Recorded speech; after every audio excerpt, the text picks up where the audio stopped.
Isang 15 anyos na dalagita ang mahigit 20 beses umanong ginahasa ng sariling tiyuhin sa Mangaldan, Pangasinan.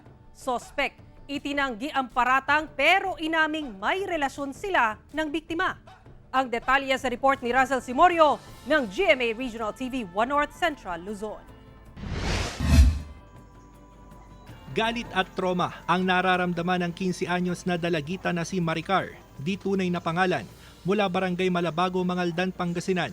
Sumbong ni Maricar sa pulisya, paulit-ulit siyang ginahasa ng sarili niyang tiyuhin na edad 52.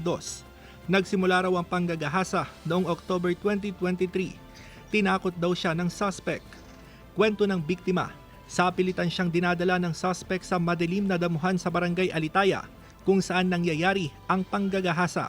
Bumulong po siya sa akin na pag hindi daw po ako sasama, patay niya daw po ako. Saka yun, sumama na lang po ako noon. Tapos doon po dinala niya po sa damuhan po. Nung pagkatapos niya na po kong galawin, binigyan niya po ako ng pera. Umabot daw sa mahigit 20 beses na ginalaw ng suspect ang dalagita. Naturala ng galit. Tapos pumunta ko sa police station, doon ko sinabi. Sabihin ko sa kanya na dapat pagbayaran yung ginawa sa anak ko. Dapat makulong siya. Hindi pwedeng ganyang ginagawa sa anak ko. Kasi dito niya. Itinanggi ng suspect ang mga paratang laban sa kanya.